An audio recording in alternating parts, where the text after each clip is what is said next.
एखादी व्यक्ती खूप चांगली भाषा बोलत असेल तर नक्कीच त्याच्या बोलण्यामध्ये तो जी डायलॉग डिलिव्हरी करतो त्याच्यामध्ये वाक्यप्रचार आणि म्हणी वापर केलेला असतो. तर आपल्याला सुद्धा इंग्लिश शिकायची असेल तर आपण असेच काही सिंपल वाक्यप्रचार शिकू शकतो, ज्याच्यामुळे असं वाटेल की आपल्याला खूप छान इंग्लिश येते. तर असेच काही वाक्यप्रचार आपण आज बघणार आहोत. पण आज बघणारे वाक्यप्रचार साधे नाहीत, तर ते आहेत बर्ड्स ॲनिमल्सशी रिलेटेड. तर चला बघूया. First, a bird in hand is worth two in the bush. हातचे सोडून पळत्याचा मागे लागणे योग्य नाही. अ डॉग्स लाईफ, चिंता दुःख इत्यादींनी व्याप्त असे जीवन. A fish out of water, प्रतिकूल परिस्थिती असलेली व्यक्ती. अ जेल बर्ड, निर्ढावलेला गुन्हेगार. A lion in the path, मार्गातील फार मोठा अडथळा. अ रेअर बर्ड, क्वचित भेटणारी व्यक्ती किंवा क्वचित दिसणारी गोष्ट.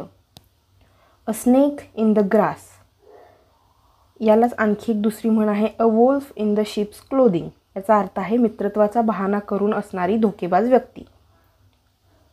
अन अर्ली बर्ड, लवकर उठणारी व्यक्ती किंवा एखादा कार्यक्रम असेल तर लवकर येणारी व्यक्ती. ॲट अ स्नेल स्पेस, गोगलगाईच्या गतीने किंवा मंद गतीने. बर्ड्स ऑफ अ फीदर, एका माळेचे मणी. ब्लॅक शिप, घरचा भेदी. बुल्स आय, म्हणजेच सेंटर ऑफ टार्गेट किंवा एखाद्या ठिकाणी आपण निशाणा लावतो त्याचा मध्यभाग. चिकन फीड, अत्यंत क्षुल्लक गोष्ट किंवा something of little value. Crocodile tears, मराठीमध्ये त्याला मगरीचे अश्रू असे देखील म्हणतात, म्हणजे खोटे अश्रू. डॉंकी वर्क, कष्टाचे काम. Every dog has his day किंवा every dog has its day, म्हणजे प्रत्येकाचा दिवस येतो. लायन्स शेअर, सिंहाचा वाटा, मोठा सहभाग. टू बुल इंटू, एखाद्या गोष्टीला घाईघाईत सुरुवात करणे.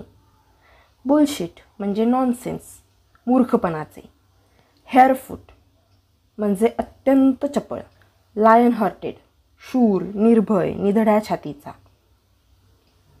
टू स्मेल अ रॅट, शंका, संशय घेणे. To make a monkey of or to make a monkey out of, म्हणजे एखाद्याला मूर्ख बनवणे. व्हाईट एलिफंट म्हणजे पांढरा हत्ती किंवा आपल्याला न परवडणारी गोष्ट. हे आहेत आपले आजचे 25 वाक्यप्रचार. या व्हिडिओमधून जर तुम्हाला काही नवीन वाक्यप्रचार समजले असतील तर नक्कीच हे चॅनल लाईक करा, शेअर करा आणि अजून सबस्क्राईब केलं नसेल तर नक्की सबस्क्राईब करा.